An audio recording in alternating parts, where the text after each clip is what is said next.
3, 2, 1. Hi, I'm Alex. And I'm Alex.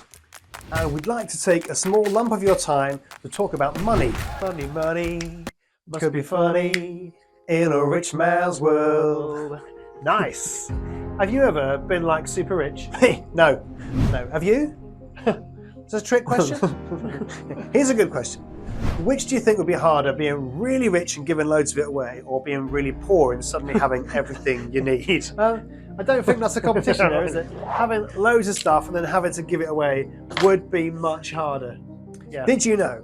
Did you know? Are you mocking me? Well, are you going to bamboozle me with facts now, are you? Make me feel guilty about the money I do have and probably want me to give it all to your church. What? Christians are really good at that whole guilt thing. You know, I've worked hard for my stuff and it's mine. If other people are poor, they just need to work harder. Right. How very Charles Dickens of you. Charles Dickens? Did you know that according to 100people.org, 100people.org, really? You're talking about an internet site. Did you make it? No, this site is in 8 languages and it's highly reputable. Okay, go on then. Thank you. So if the world was 100 people, 10 would be European, 19 African, 58 Asian, 1 from Oceania. Oceania?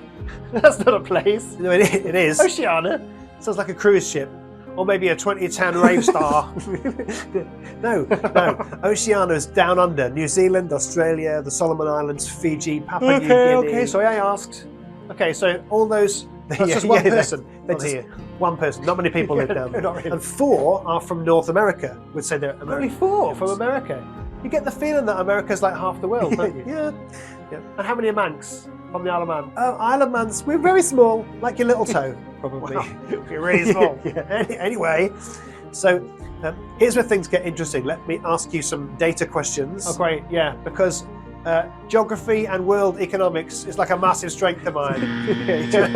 Okay, question 1. How many of the 100 people in this world village do you think are starving to death right now, like literally about to die because of a lack of access to food? Question. Hopefully a really small number. I'm hoping for 1 person. It is 1. Ah, yes. Yeah, but remember, 1 person really is still really 81 million people. I prefer the number 1. Yeah, me too. Me too.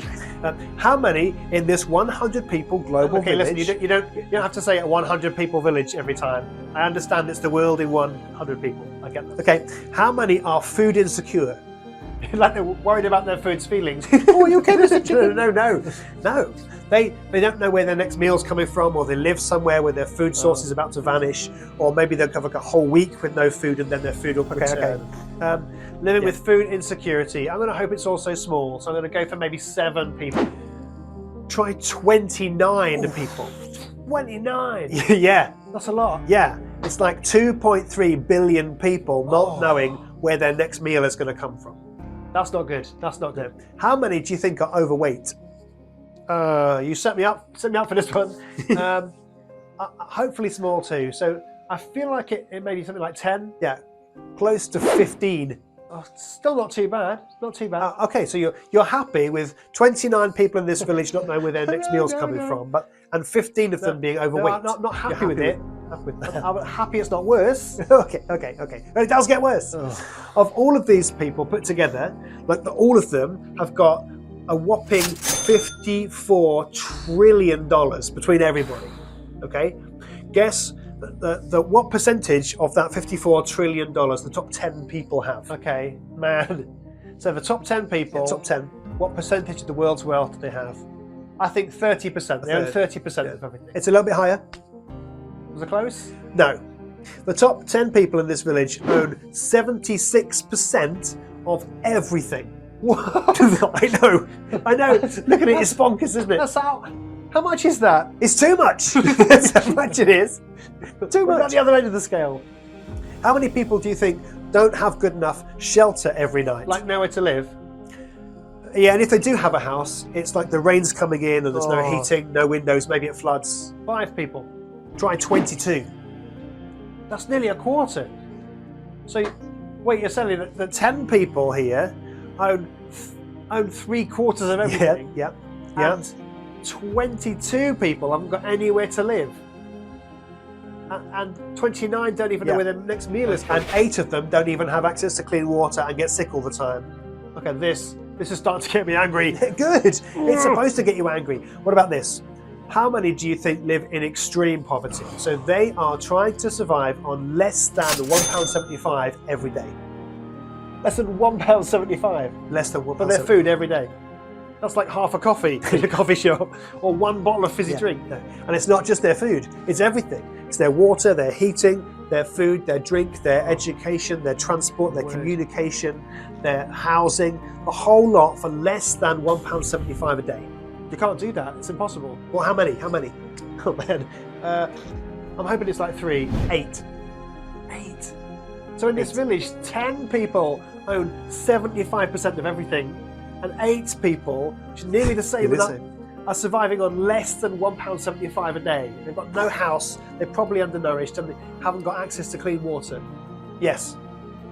Tell you what, if we all did live in the same village and we could see each other, I bet you my left foot that it wouldn't be like this.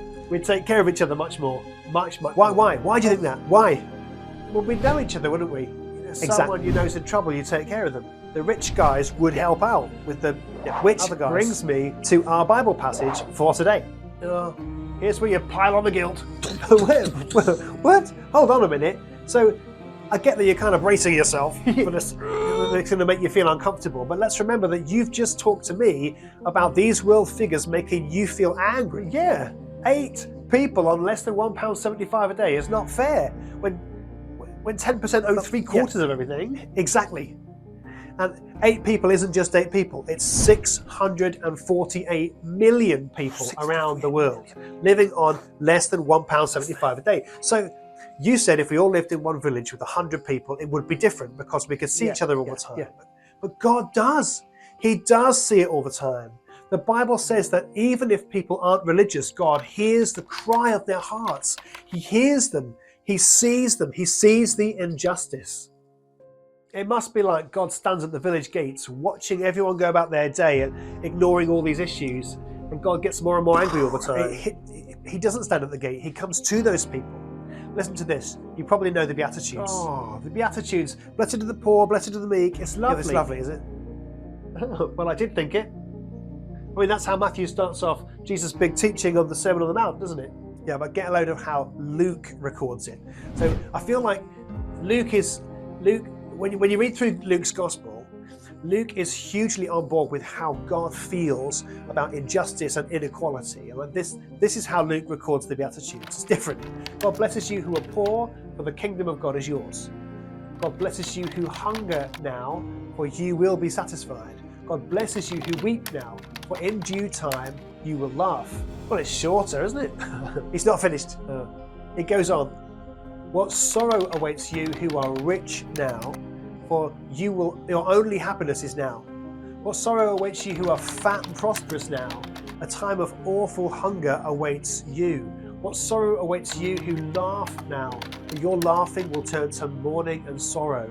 See, there's this reversal because of the injustice. Like things are getting put right.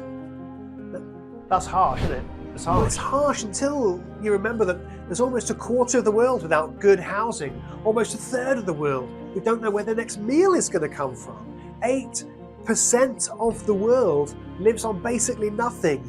And we're whining about not having a second holiday, or how our new phone didn't have enough memory in it, or how our cheap t-shirt, which was probably put together by someone who doesn't even live in a house or have heating, cost us £8 instead of £5. And we're paying to stream Disney and Netflix and Amazon Prime and our phone tariff and the gym. We're buying 3 coffees a week, which comes to about £15, plus our crisps and our drinks, which we don't need. And there are people who we do know about who are living in slums. Okay, but I can't just give all my stuff away because I need to be able to live as well. Yes, and there's a guy called Paul who writes to one of the churches that he set up in the 1st century, and he's writing to them about giving to another church that's in need. I think there's a famine, and the other church desperately needs help. And he says this, he says, give in proportion to what you have. Whatever you give is acceptable to God as long as you give it eagerly, according to what you have available, not what you don't have. I don't mean that your giving should make someone else's life easy and your life hard. I only mean that we should be working for some kind of equality. So God's given all $54 trillion of wealth to the whole planet. It's up to us how we use it.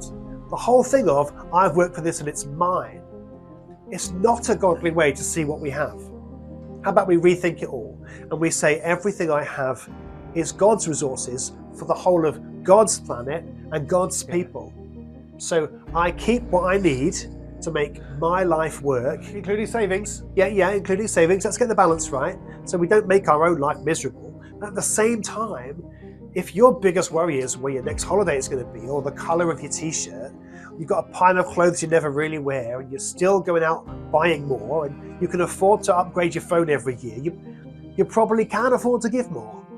To church? No, to God.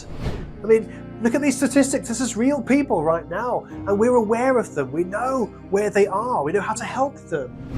The problem isn't a lack of science or a lack of awareness or a lack of people wanting to help or a lack of cash. The problem is that we have the money and we are not sharing it. Yeah, but I don't think I'm in that top 10% that owns 75% of everything. Maybe not, but you are in the top 30% who collectively own 80% of everything in the world. So what should I do? I mean, it's not like I can change the world with a £10 donation every week, is it? Why'd you say that? Well, the problem's too big. Oh, that is such a cop-out answer. But it is. I cannot solve world hunger. What was I thinking? I don't know what I'm thinking. You're right. You're right. It's too much. The need is too great. We should give up. Let's give up. No, I don't know. Pick up and go home. Lights. Challenge. Back up team. We can't just give up.